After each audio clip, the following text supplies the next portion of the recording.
Hello everyone, and my dear subscribers. On the 18th of December 2021, Smilegate, the developers of Lost Ark, held a Loaon Winter Online Festival, which had more than 80,000 live view count on YouTube and Twitch combined. And this is a conservative number because I counted out the viewers who were watching the event with their favorite streamers and YouTubers. The event went on for 7.5 hours, and each minute had a purpose, and it was filled with surprises beyond expectations. And it seems to me a lot of the content which I mentioned in the convention will be applied for the Western release.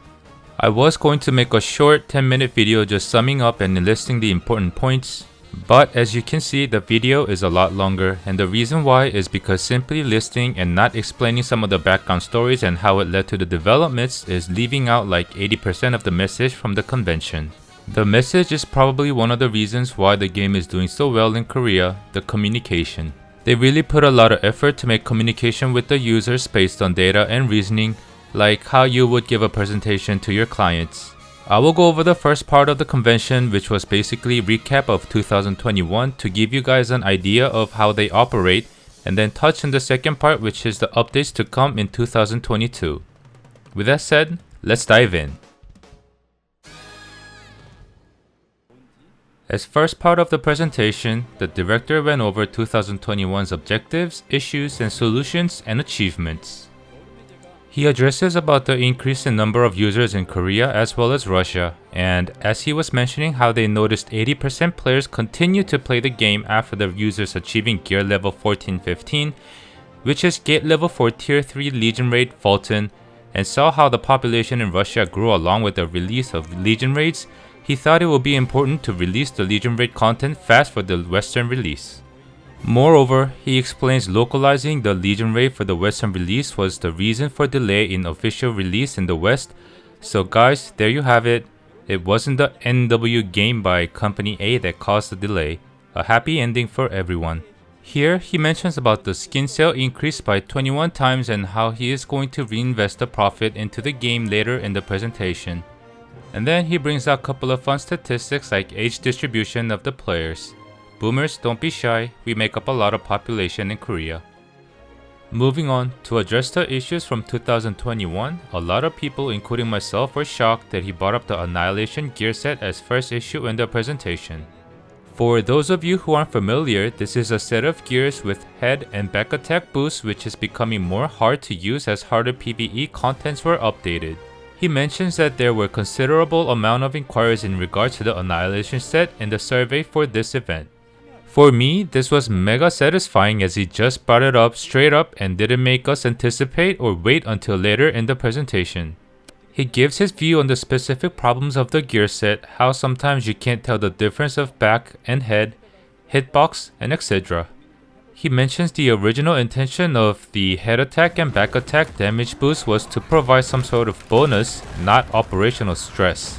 In order to solve these issues, the bosses in the future will be designed in consideration with the head and back attack gimmicks, the visibility of head direction will be patched, and operational stress will be reduced by adding another gear set with more direct and simple set effects.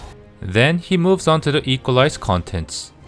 He talks about the equalized PvE contents and how the original intention was to make common playground for players from all levels. However, as the game progressed, the game was updated with runes, tripods, gems, and gear set options, and when players went back to the equalized content, they were feeling downgraded without these options. So, there will be a patch to include the effects of the aforementioned effective in the equalized PvE. Moreover, he shows a graph which shows the DPS difference between the lowest and the highest in Vulton, Byaku's normal, hard, hell modes. They admitted that the difference of DPS of the highest and lowest class is 2.39 times in the Hell mode, which is an equalized end-end content, and that they will try to tackle this balance issue with expansions in the equalizing aspects. Next, he says that if 2021 was a year to establish PvE content structure, year 2022 is going to be a year of class balancing. He says that some classes are outdated and are not able to adapt to newer combat meta, some classes just have more difficult time to carry out their DPS potential, and some classes just have unfair DPS cycle. He notes that he observes users' opinions by mentioning how some classes' synergies are causing hate on the class. He doesn't call out any names, but we all know that this is BSK synergy. Also, he has read tens of thousands of inquiries and realized that most of the inquiries from the users weren't asking for unreasonable buff of a class. For example, most of the inquiries about a class was that they understand if the class is slow because of the class design and concept, and that they understand if the class is difficult to operate because it was expected. But there just isn't enough in return, in contrast to all the difficulties and penalties the class has. He agrees to this point and says that they will be thoroughly examined.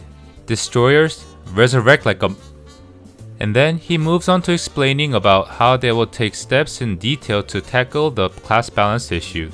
After thoroughly taking the steps to balance the classes, the Third Awakening update will take place, but it will take quite a long time, most likely early 2023. Next, he moves on to the PvP balancing and that they're going to decrease the maximum stat points allowed. They've tested this and thinks this will help in the visibility or the interpretation of the combat. I personally think this will be true as the maximum level of agility will be lowered. Also, I think this will shift the gameplay to more of a strategic based rather than physical quick pace based. And they will zoom out the camera in the PvP arena, and I think the patch is mostly in preparation for the PvP tournament Royal Roaders and PvP contents to come in the future. Next is on the gold inflation issue.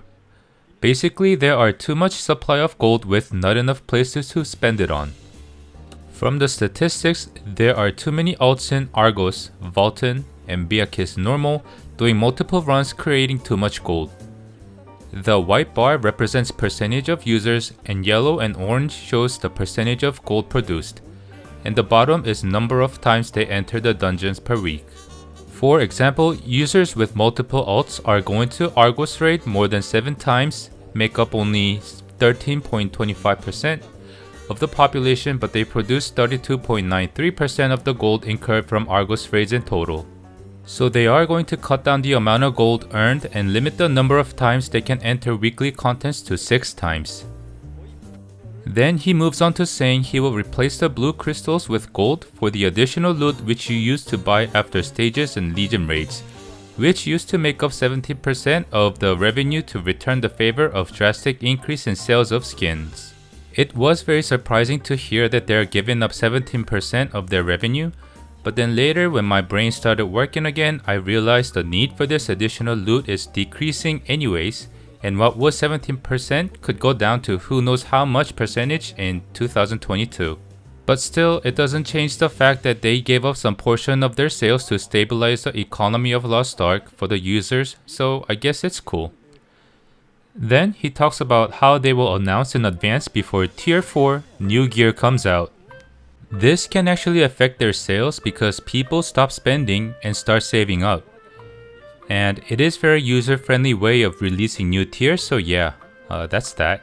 From here on, he gave a presentation on future improvements like being able to select the MVP pose, indicators of head and back of the bosses which you can turn on and off, a feature in the settings to select the ones you frequently use and group, you will be able to edit the buff in order or prioritize, drag and zoom feature of the map, equipment and build preset, more features and UI improvements on the stronghold, in-game daily and weekly content checklist, addition and renovation of the collectibles, a UI feature to enter PvE contents from anywhere in the map, more selfie features, and lastly, one of my favorite updates, the transition of DirectX 9 to DirectX 11.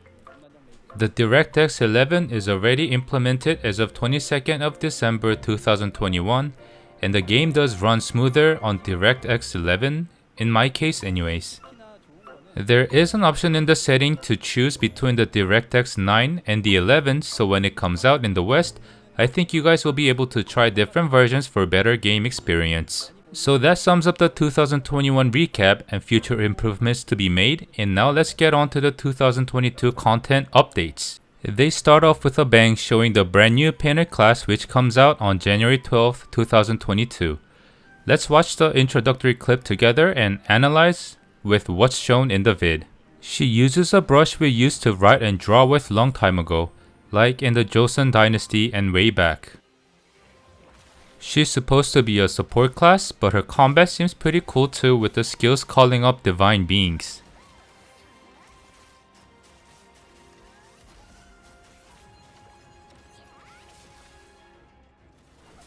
This looks like a movement speed buff.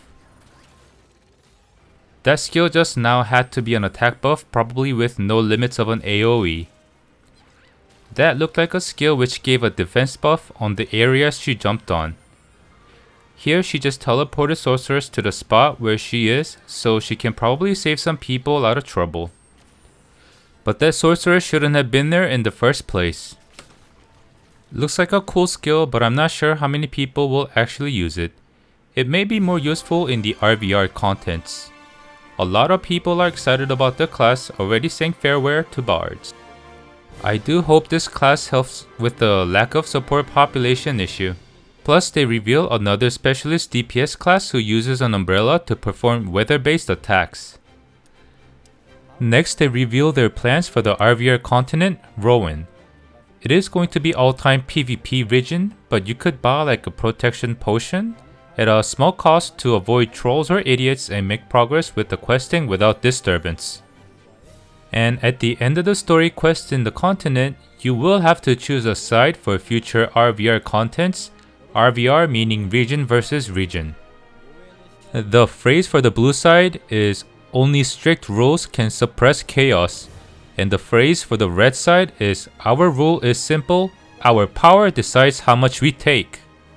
Here I was able to understand why the sudden update of DirectX 11, because there will be a lot of users involved in an area and they didn't want it to be laggy. Also, there will be GVG Siege. Let's find out what they're like on the 29th when these are updated. Here is the clip of the Loaon update.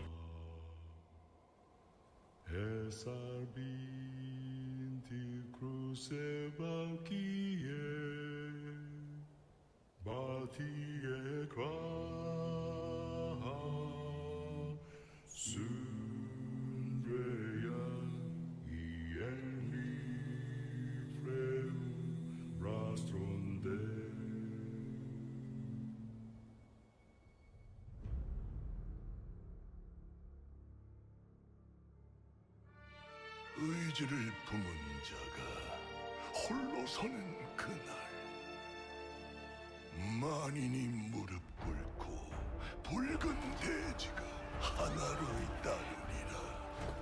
거대한 늑대가 험준한 산맥에 모습을 숨긴 채 조용히 기다릴 거야. 모든 것은 루페온의 의지대로. 저들을 넘어서고 반드시 목을 베어낼 테니까.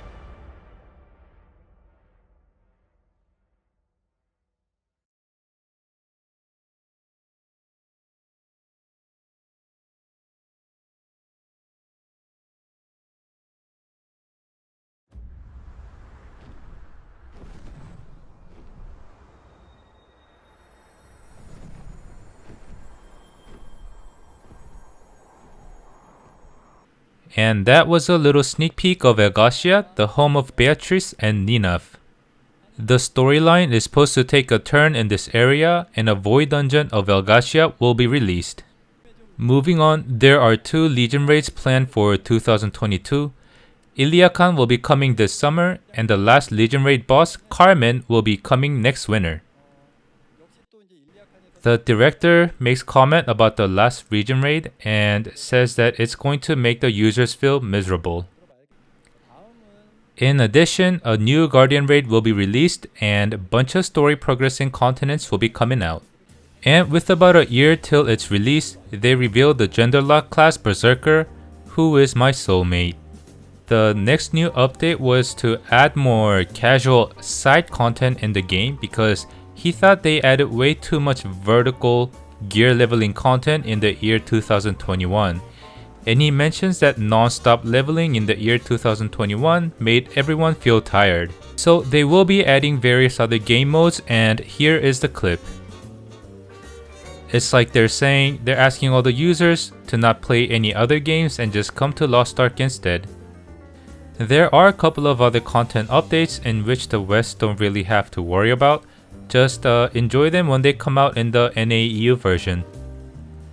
To sum up Loaon Winter Festival, I feel that it's going to be a busy year again for the Korean players, and on top of that, they are preparing for a lot of improvement and contents in consideration of the Western audience, such as a quick pace of reaching Legion raids, PvP contents, and quality of life type of things.